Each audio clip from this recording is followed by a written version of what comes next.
우리 부활교회는 두 개의 기둥 위에 세워진 거룩한 집이다. 이렇게 비유로 말씀을 드릴 수가 있습니다.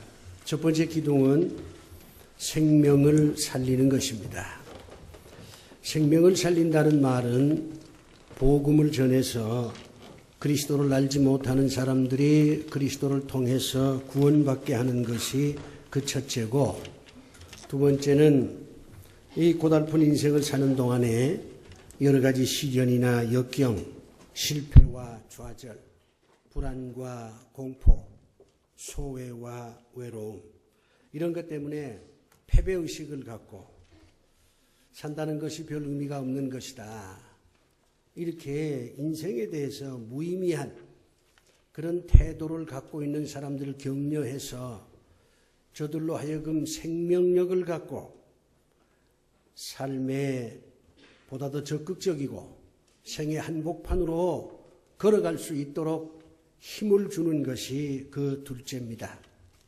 이게 생명을 살린다는 뜻입니다. 또 하나는 풍성케 하는 것입니다. 이 풍성이란 말을 우리가 사전적으로 표현하면 넉넉하다, 또는 부족함이 없다, 어려움이 없다, 기쁘다, 이제 그런 뜻을 갖고 있습니다. 이 풍성이란 말을 주님께서 사용을 하셨는데 사도 요한은 이것을 영생이라 표현했습니다. 그리고 사도 바울은 하나님의 나라다, 그렇게 표현하기도 했습니다. 그런데 영생이란 말이나 하나님의 나라라고 하는 이 말은 상당히 신비한 용어입니다. 그리고 굉장히 어려운 단어입니다. 그렇기 때문에 사람들이 영생이다, 하나님 나라다 그러면 그 말이 가지고 있는 그 정말 은혜로운 뜻이 마음속으로 아주 녹아들질 않아요. 추상적으로 생각하기가 쉽습니다. 그래서 저는 할 수 없이 많은 사람들이 공감하는 좀 세속적인 용어로 대치를 시켜서 말씀을 드리려고 합니다. 여기서 풍성한 삶이란 행복한 삶을 의미합니다. 그러니 이 부활교회는 부활교회에 속해 있는 모든 교우들을 행복하게 만들어주는 그런 교회를 지향하는 하나님의 교회라고 하는 것, 여러분이 먼저 기억을 해 주시길 바랍니다. 지금 시중에 나와 있습니다마는 행복보고서라고 하는 책자가 있는데, 이것은 미국 최고의 명문대학 하버드 대학을 졸업한 사람들이 평생 과연 행복하게 사는가, 그것을 아주 장기간에 걸쳐서 추적해서 조사한 보고서입니다. 사람들이 생각하기를 명문대학을 나왔으니까 틀림없이 행복할 것이다, 이런 나름대로의 생각을 갖고 있습니다. 근데 그게 정말 사실일까? 이걸 한번 검증을 해보자고 하는 거죠. 그래서 아주 긴 시간 동안 하버드 대학을 졸업한 약 120 몇 명을 상대로 해서 추적조사를 했어요. 이제 그분들 나이가 다 70이 넘었어요. 어떤 분은 80이 넘었고요. 이제 그분들의 삶을 전부 조사해서 보고서를 낸 것이 행복보고서입니다. 여기에 그분들은 평생을 살아보니까 행복이라고 하는 것, 그게 불가능한 건 아니다, 행복해질 수 있다, 이렇게 대답들을 하고 있고, 행복하기 위해서는 적어도 이 5가지 요소가 있어야 된다, 이렇게 말하고 있습니다. 행복의 요소가 5가지만 있을 리가 없지요. 얼마나 많겠습니다. 그러나 그 가운데 가장 핵심이 이 5가지라는 거예요. 첫째가 건강입니다. 당연하죠. 두 번째가 마음이 안정을 얻어야 된다는 거예요. 마음이 불안하고 초조하고 답답하고 말이죠. 절망적이고 이렇게 되면 행복해질 수 없다는 거죠. 비가 오건 바람이 불건 이런 형편 저런 형편 주어진다고 하더라도 마음의 동요가 없이 마음이 안정될 때에 행복해진다, 그런 얘기예요. 당연합니다. 세 번째는 이웃들하고 화목해야 된다는 거죠. 특히 부부 사이, 부모 자식 간, 그리고 직장에서 뭐 함께 일하는 사람, 교회 다니는 사람들은 교우들, 앞집 사람, 뒷집 사람, 이런 사람들하고 화목하게 지내야 된다 하는 것입니다. 물론 당연합니다. 인간은 홀로 사는 존재가 아니니까요. 네 번째 요소는 뭐냐면은 사회에 공헌을 해야 된다는 거죠. 예를 들면 뭐 양로원에 가서 좀 봉사를 한다든가, 아니면 무슨 동네에서 자선 바자회를 하면은 좀 허름한 물건이라도 좀 사주고, 그래야 그 바자회 기금으로 좋은 일 할 거 아니에요? 기부 행위를 한다든가. 미국 사람들이 기부를 많이 하잖아요. 특히 부자들이 기부를 많이 합니다. 우리나라에서도 기부하는 사람 제법 있죠. 제가 아는 사람도 300억을 기부했어요. 교회에. 내가 있음으로 인해서 내가 속한 공동체가 더 좋아진다. 이게 얼마나 좋아요. 내 이름은 내 기억이 나지 않지만 요번 신문 보니까 세계적인 부자가 말이요, 딸을 하나 낳았어요. 네? 딸을 하나 낳으니까 자기의 전 재산 99%를 사회에 환원한다는 거예요. 왜 그렇게 많은 돈을 사회에 환원하냐? 그러니까 내 딸이 앞으로 살아갈 텐데 내 딸이 사는 이 세상이 좀 더 살기 좋은 세상이 됐으면 좋겠다 하는 그런 바람으로 내 모든 재산 99%를 사회에 환원하겠다. 그런 얘기예요. 그래서 행복을 누리는 거죠. 당연합니다. 사회에 공헌하는 일을 하면 보람이 있지요.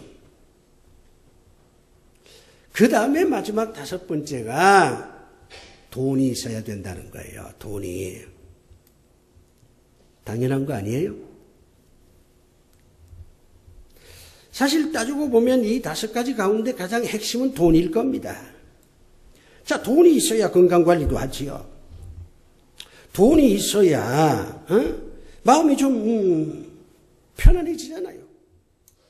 돈이 있어야 이웃들하고도 좀 어떻게 좀 화목한 생활을 하지요. 설렁탕도 서로 주고받고 해야 그 가까워지는 거지. 늘 남한테 얻어만 먹어가지고서야 그 사람하고 가까워지겠어요? 돈이 필요해요. 사회적인 공헌을 할래도 돈이 필요합니다. 그러니 이 5가지 요소 가운데 가장 핵심은 돈이다. 이런 결론을 내릴 수밖에 없습니다. 오늘날 많은 현대인들이 이 돈을 벌려고 정말 몸부림을 칩니다.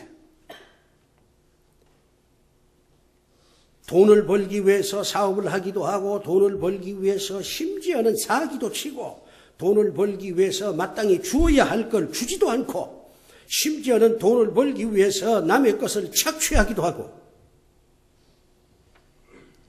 우리나라 국회의원들 지금 돈 때문에 얼마나 말썽이 많아요. 이처럼 많은 사람들이 돈을 벌려고 참 애를 많이 씁니다. 성경에 보면 돈 버는 방법이 몇 가지로 나와 있어요. 첫 번째가 상속입니다. 아버지가 죽으면서 아버지 재산을 아들들한테 딸들한테 이렇게 물려주는 거예요. 성경에는 여자도 상속을 받을 수 있도록 법제화되어 있습니다. 두 번째가 노동입니다. 일을 많이 해서 그 대가를 얻는 거지요. 이삭 같은 사람은 부자가 됐음에도 불구하고 직접 늙은 나이에 노동을 했습니다. 세 번째는 현실적인 방법 중에 하나죠. 전략하는 겁니다. 쓸데없는데 돈을 낭비하지 않는 거죠. 그런데 잠언을 보면요, 과도한 전략은 물질의 축복을 못 받는다. 그렇게 나와 있어요. 우리가 필요 없는데 돈을 쓸 필요는 없지요. 그러나 필요할 때는 돈을 쓸 수 있어야 돼요. 구두쇠 같은 삶을 살아서 하나님께로부터 물질의 축복을 받을 수가 없습니다. 세 번째가 투자하는 겁니다. 여기서 투자라고 하는 것은 회사를 차린다든가 아니면 상점을 차린다든가 뭔가 내가 가지고 있는 그 어떤 것을 통해서 새로운 일을 하는 거예요. 내가 가지고 있는 것을 사장시키지 않고, 달란트 비유가 그거잖아요. 1달란트 받은 사람하고 2달란트 받은 사람하고 3달란트 받은 사람이 있습니다. 5달란트 받은 사람이 있어요. 1, 2, 5. 그런데 1달란트 받은 사람은 자기가 가지고 있는 것을 사용하지 않았어요. 투자를 안 했지. 그런데 2달란트 받은 사람과 5달란트 받은 사람은 그걸 가지고 활용을 했습니다. 투자를 했단 말이에요. 장사했다고 성경은 말합니다. 장사가 투자잖아요.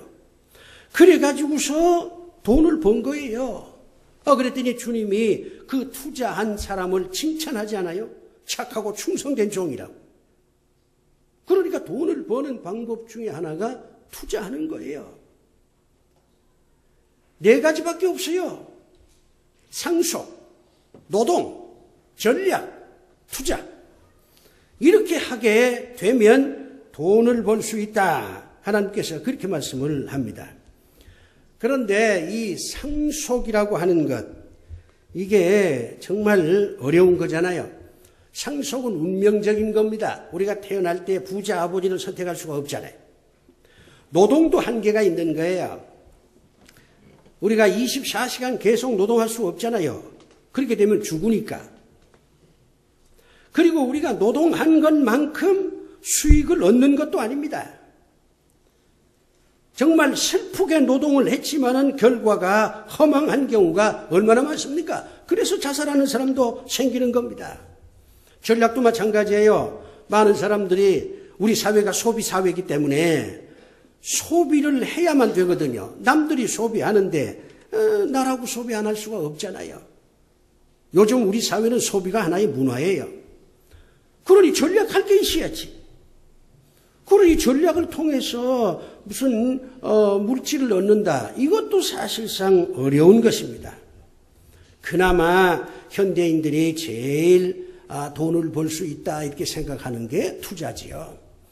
그래서 어떤 사람은 구멍가게도 하고 어떤 사람은 회사도 차리고 어떤 사람은 증권에 손을 대기도 하고 어떤 사람은 땅을 사기도 하고 어떤 사람은 자기가 가지고 있는 지식을 가지고서 뭔가 지식산업을 하는 것입니다. 투자야말로 오늘 현대인들이 돈을 벌 수 있는 가장 빠른 길이다 이렇게 생각할 수 있습니다. 성경을 봐도 마찬가지예요. 2달란트 받은 사람하고 5달란트 받은 사람이 얼마나 더 많이 남겼습니까? 5달란트 받은 사람이 5을 남겼잖아요. 이삭이 거부가 된 것은 투자를 했기 때문에 거부가 된 것입니다. 그런데 이 투자라고 한다면 어디에다 투자를 해야 될 것이냐? 이게 문제예요.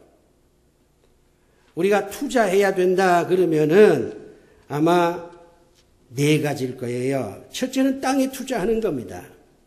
아브라함의 조카 롯은 소돔 고모라 땅에 투자를 했어요. 소돔 고모라에 사람들이 많이 모여 살죠. 그리고 상업지역이거든요. 그러니까 아브라함과 헤어질 때에 이 조카 롯은 소돔 고모라 땅을 사면은 내가 부자가 될 것이다. 이렇게 생각을 해서 그쪽으로 갔어요. 그러나 그 투자는 결국 실패했습니다. 나중에 그 도시가 너무 악하게 되니까 하나님께서 소돔 고모라를 멸망시켰거든요. 그러니까 그 소돔 고모라에 있던 땅이 전부 불바다가 되고 황무지가 됐어요. 땅에 대한 투자는 그만큼 위험합니다. 옛날엔 땅 투기가 어느 정도 열매를 맺었지만 지금 아니잖아요. 두 번째 투자는 뭐냐면은 사람에게 투자하는 겁니다. 사람에게 투자해서 상당한 물질을 모은 사람이 있습니다. 그 사람이 바로왕이에요. 바로왕이 요셉을 총리 대신으로 세웠어요. 얼마나 애굽에 있는 많은 사람들이 반대를 했는지 몰라요. 왜? 요셉은 감옥에서 나온 사람이잖아요. 요셉은 애굽 사람이 아니야. 이스라엘 사람이에요. 그런데 이게 통장도 면장도 해보지 않는 사람을 갑자기 애굽의 총리 대신으로 임명을 하니까 애굽이 발칵 뒤집어졌어요. 그래서 바로 왕에게 엄청나게 압력을 가했습니다. 그러나 바로 왕은 흔들리지 않았어요. 바로는 생각하기를 요셉이야말로 이 국난을 해결할 수 있는 유일한 사람이라고 믿었던 거지요. 요셉이 이렇게 말합니다. 7년 동안 풍년이 들 겁니다. 그러나 7년 후에는 흉년이 들 겁니다. 사람들이 다 굶주려 죽게 될 것입니다. 바로 왕의 그 얘기를 듣고 고민을 합니다. 그래서 요셉을 불러요. 꿈을 해석할 수 있는 능력이 있다면 이 국난을 해결할 수 있는 능력도 당신한테 있을 것이다. 애굽의 총리가 되라. 요셉이 저는 애굽의 총리가 될 자격도 없거니와 능력도 없습니다. 그리고 주변에 있는 사람들이 저렇게 벌떼처럼 일어나서 반대를 하는데 제가 어떻게 애굽의 총리가 됩니까? 걱정하지 마라. 그래서 자기가 타던 금수레를 요셉에게 줍니다. 요셉에게 거역하는 것은 나 바로에게 거역하는 것이다. 이렇게 말을 해요. 요셉에게 투자를 한 거죠. 요셉이 결국 전국을 돌아다니면서 7년 동안 흉년을 대비해서 풍년 들었을 때에 술도 못해 먹고 떡도 못해 먹고 창고를 지어서 곡식들을 가득가득 쌓아놨어요. 백성들의 원성이 얼마나 높은지 몰라요. 그래도 요셉은 그걸 견디어냈어요. 7년이 지났습니다. 이제 흉년이 계속 들기 시작을 했어요. 그때 비로소 요셉이 창고를 열어서 식량을 배급해 줍니다. 나중에는 말이에요. 백성들이 와서 식량을 달라고 그러면 요셉이 공짜로 줄 수는 없다. 공짜로 줄 수는 없다. 무상복지는 성경적 원리가 아닙니다. 그래서 이 애굽 백성들이 말이죠. 집 문서도 가져오고 땅 문서도 가져오고 그걸 받고 요셉이 식량을 논아줬어요. 그리고 백성들이 가지고 있는 집 문서, 땅 문서를 전부 누구한테 갖다 바쳤냐? 바로 왕에게 갖다 바쳤습니다. 바로는 요셉을 통해서 본래 왕이지만은 큰 부자가 됐어요. 사람에게 투자해서 부자 될 수 있는 길은 있습니다. 우리가 자식을 잘 키우면 그것도 투자잖아요. 이 자식이 잘 되면 나중에 부모님한테 고맙습니다. 그래서 부모님 말이죠. 양로원도 좀 좋은 데 보내드리고 말이요. 용돈도 많이 드리고 말이요. 그 사람에게 투자해서 얻어진 결론이잖아요. 그러나 사람에게 투자한다고 해서 다 성공하는 건 아니에요. 여기에는 위험이 큽니다. 여러분 사람에게 투자해서 반드시 성공하셨어요? 아니잖아요. 그러니 사람한테 투자한다는 것도 사실상 이게 위험 부담이 큽니다. 그럼 요즘 사람들이 증권에 투자를 해요. 제가 아는 어떤 교회는 말이요. 헌금이 점점 주니까 그 교회 중진들이 모여서 앞으로 점점 헌금이 줄 것 같으니까 이건 안 되겠다 해가지고 남은 돈을 전부 모아가지고 증권에 투자했어요. 한국 교회가 얼마나 타락하고 있느냐 하는 것을 여실히 보여주고 있습니다.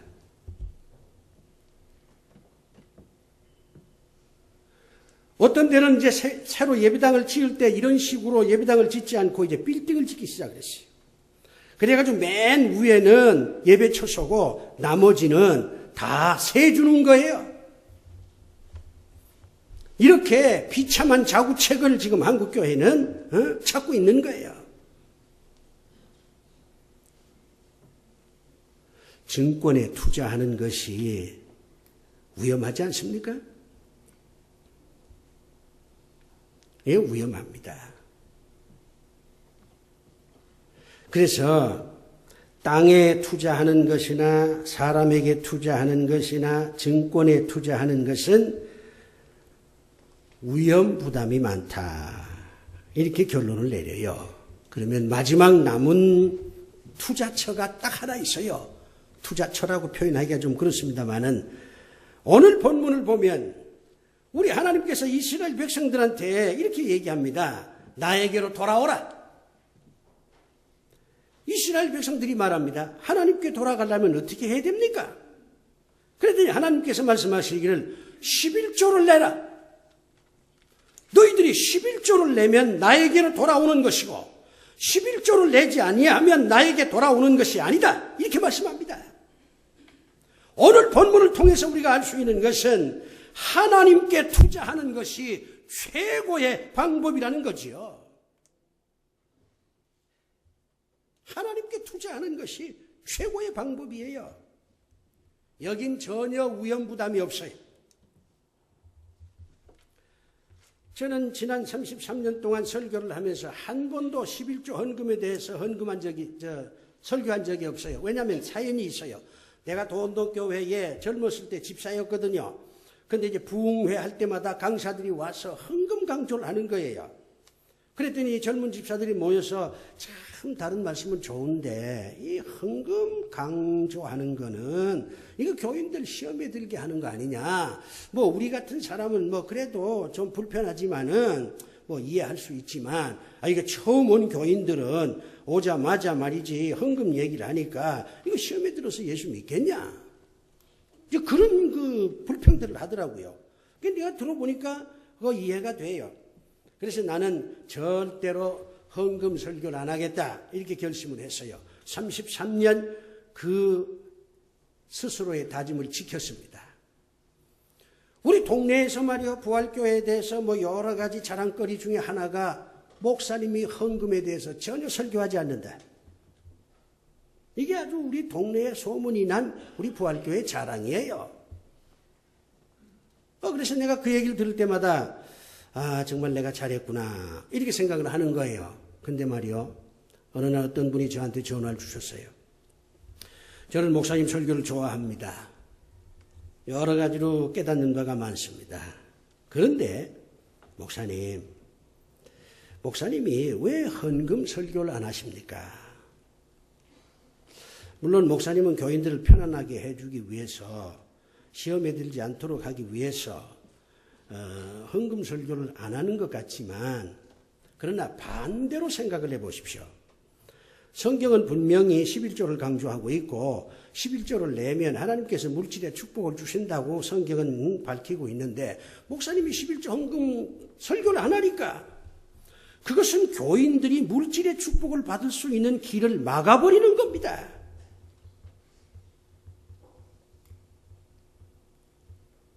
물질의 축복을 받는 길을 막아버린다 그 말이에요. 그러니 전혀 헌금 설교 안 하는 게 능사가 아닙니다. 그래도 한 번쯤은 11조 설교를 하시고 은퇴하는 것이 교회를 위해서도 도움이 되고 교인들이 물질의 축복을 받는 길을 안내한다는 점에서 그 풍성한 삶이라고 맨날 말씀을 하시는데 풍성한 삶이라고 하는 건 물질과 직결되는 것인데 물질의 축복을 받을 수 있는 길을 전혀 안내하지 않으니까 이거는 뭔가 잘못된 것이라고 생각을 합니다. 그렇게 나한테 아주 돌직구를 날리더라고요. 내가 그 얘기를 듣고 반성을 많이 했어요. 그럴 수도 있겠구나. 그래서 이제 은퇴를 앞두고 풍성한 삶을 안내하는 길을 여러분에게 소개하면서 11조에 대한 설교를 오늘 하는 것입니다. 오늘 본문 보면 하나님께서 11조에 대해서 이렇게 말씀합니다. 11조는 본래 내 것이야. 너희들이 11조를 안 하는 것은 내 것을 도둑질하는 것이야. 그렇게 하나님께서 아주 냉정하게 말씀을 합니다. 11조를 안 낸다고 하는 것은 하나님의 것을 도둑질하는 것이라 그 말이에요. 그러면서 더 무서운 말씀을 하십니다. 너희들 한번 나를 시험해보라. 너희들이 11조를 하면 내가 물질의 축복을 주는지 안 주는지 한번 시험해보라. 이렇게 말씀합니다. 우리 주님께서 마귀하고 광야에서 이제 시험을 받았을 때 말이요.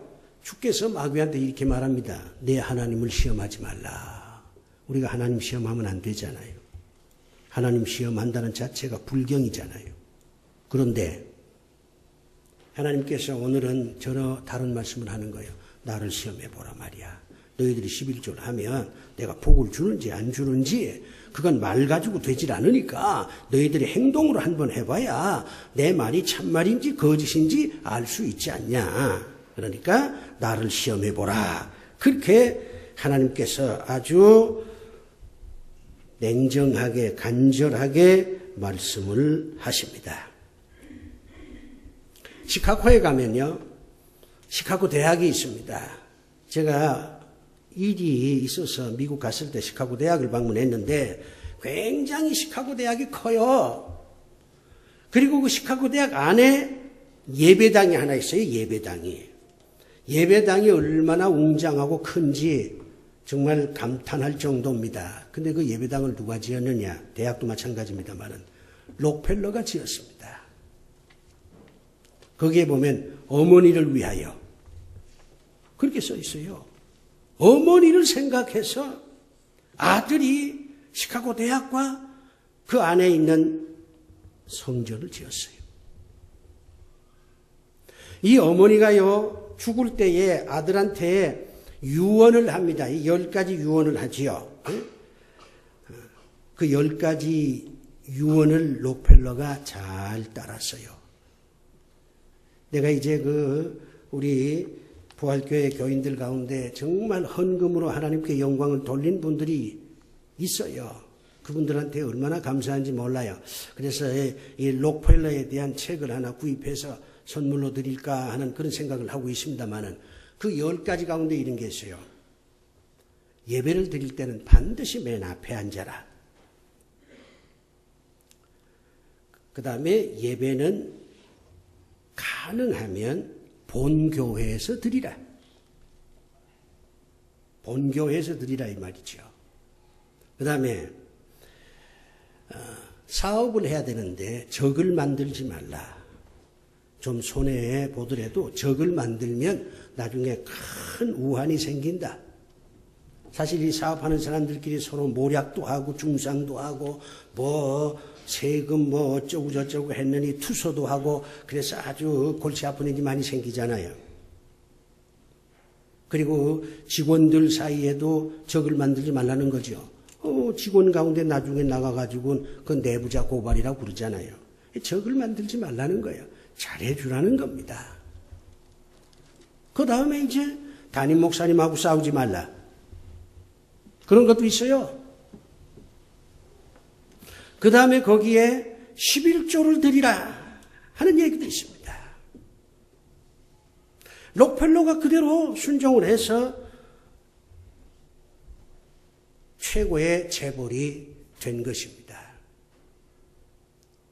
물론 이 록펠러의 일대기를 보면은 부자가 되기 위해서 이 석유 재벌이잖아요. 독과점 사업을 많이 했어요. 그래서 여러 가지 이 록펠러 때문에 고통당한 기업들도 많이 생겼습니다. 나중에 이 록펠러가 크게 회개를 해요. 그래가지고 록펠러 재단을 만들어가지고 어마어마한 돈을 사회에 환원시키는 일을 했습니다. 11조를 하면 하나님께서 물질의 축복을 주신다고 약속을 했어요. 다른 건 믿으면서 왜 이건 못 믿죠? 우리 교회 어떤 할머니가 저한테 그래요. 목사님, 제가 이 10,000원을 헌금하려는데 11조라고 써야 할지 감사 헌금으로 써야 할지 모르겠습니다. 어떻게 쓰면 됩니까? 그래서 내가 아니 그게 뭐 그리 걱정입니까? 어떤 돈인데요? 그랬더니 하는 얘기가 나라에서 매달 10만 원씩 받는다는 거예요. 그래서 10,000원을 떼면 11조인데 차마 10,000원을 11조라고 하는 이름으로 하나님께 바치기가 민망하다는 겁니다. 그러니까 감사헌금으로 드릴까 이렇게 생각하다가도 사실은 이게 고정적인 수입인데 11조로 하는 게 좋지 않겠나 그런 생각도 들어서 이걸 어떻게 해야 될지 몰라서 목사님한테 여쭙니다. 그래요. 그래서 내가 그랬어요. 그건 당당한 11조입니다. 자랑스러운 11조입니다. 그 감사헌금이라고 하지 마세요. 11조라고 하세요.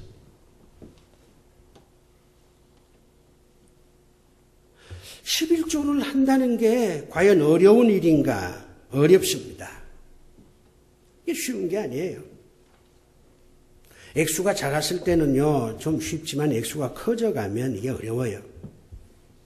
우리 교회에 11조 150만 원 하는 분이 2분 계세요. 굉장히 힘든 11조 생활을 하는 거지요. 근데 정말 하나님이 원하는 11조라고 하는 것은 액수하고는 1차적으로 상관이 없습니다. 11조라고 하는 그 이름 자체, 내가 하나님께 11조를 드리겠다는 마음이 먼저예요. 그러니까 여러분이 11조 생활을 어떻게 하냐면은 일단은 11조 헌금 봉투에다가 10,000원을 넣든 20,000원을 넣든 30,000원을 넣든 간에 11조라고 하는 이름 자체를 하나님께 드리세요. 하나님 아버지, 내가 아직 믿음은 부족하고 여러 가지로 참 어려운 일이 있어서 지금은 내가 감당 못하지만은 그러나 내가 11조를 하려고 하는 마음은 가지고 있습니다. 이 마음부터 받아주세요. 이게 중요한 거거든요. 하나님은 마음을 원하십니다. 그렇게 하고 나면 예를 들어서 10,000원 11조를 한다 그 말이요. 이 11조는요 정기적으로 해야 돼요. 몰아서 11조 하는 게 아닙니다. 11조를 쭉 하면 한 1년쯤 하면요 틀림없이 변화가 생겨요. 마음이 좀 편안해진다든가 자식들이 좀 잘 된다든가 하나님의 축복이 눈에 보인단 말이에요. 그러면 그걸 어떻게 해석하느냐? 하나님께서 내 마음을 받으셔서 이렇게 복을 주시는구나. 이렇게 여러분이 해석하고 확신하면 그 다음에는 20,000원 할 수 있어요. 20,000원 하면 또 하나님께서 그만큼 복을 주십니다. 시험해보라 그랬잖아요, 오늘 성경에. 그렇게 하면서 10년, 20년 세월이 지나면서 온전한 11조를 하나님께 드릴 수가 있는 거예요. 그러니까 11조를 드리는 데는 마음이 첫째지 돈은 따라오는 거예요. 마음부터 먼저 하나님께 드리고 그 다음에 이제 조금씩 여러분이 11조를 통해서 하나님의 축복을 체험하면 그만큼 하나님께서 약속하신 대로 나한테 물질의 축복을 주시는구나 이렇게 깨닫고 점점 늘려가면 될 거 아니에요. 뭐가 어렵습니까? 오늘 이건 성경 말씀에서 하나님은 이렇게 말합니다. 11조를 하지 않으면 소멸이요 11조를 하면 풍성이다. 소멸과 풍성 선택은 여러분이 하십시오. 다른 건 믿는데 이건 못 믿는다? 그건 말이 안 되잖아요. 그러면 여러분은 하나님의 말씀에 여러분 마음에 맞는 것만 받아들이고 여러분 마음에 맞지 않는 것은 못 믿겠다, 받아들이지 못하겠다 그런 생각으로 신앙생활 하는 거 아닙니까? 그게 무슨 신앙이에요? 믿으려면 다 믿어야지요. 안 믿으려면 다 안 믿어야지요. 이게 분명한 처신이지. 이게 하나님 앞에 바로 선 것이지. 하나님의 거룩한 말씀 가운데 무엇은 받아들이고 무엇은 받아들이지 못한다. 이건 아니에요. 심은 대로 거둡니다. 여호와께서 그리 말씀합니다. 오늘 본문의 구절을 한번 보세요. 이게 수사학적으로 얘기하면은 양괄식 강조법이거든요. 7절 맨 서두에 만군의 여호와가 이르노라 하고서 쭉 하고 마지막 결론은 또 뭐라고 말합니까? 12절에 만군의 여호와의 말이니라 이렇게 말하잖아요. 얼마나 이거 하나님께서 강조하고 있는 겁니까? 선택은 운명입니다. 선악과를 따먹은 것도 아담의 자유예요. 11조를 하고 안 하는 거 여러분 자유예요. 그러나 그 선택에 대해서 결과는 여러분이 책임지셔야 합니다. 풍성한 삶이라고 하는 것은 거저 얻어지는 게 아니에요. 내가 노력하고 내가 애쓰고 그만큼 뭔가 내가 희생을 해야 풍성한 삶이 주어지는 겁니다. 모험을 하십시오. 그래서 제가 제목을 가장 큰 모험이라고 했어요. 11조는 정말 모험이에요. 그러나 모험하고 나면 아, 내가 모험을 잘했구나. 내가 큰 것을 얻었구나. 여러분이 그걸 깨닫게 되면서 하나님께 영광을 돌리게 될 것입니다. 사랑하는 교회 여러분, 풍성한 삶을 살고 싶습니까? 마음을 먼저 드리고 내년부터는 11조 생활을 하기를 주의 이름으로 축복합니다. 기도합시다. 아버지 하나님, 돈이 필요합니다. 솔직하게 하나님께 고백합니다. 돈이 필요합니다. 그런데 이 돈을 어떻게 법니까? 하나님께 11조를 드림으로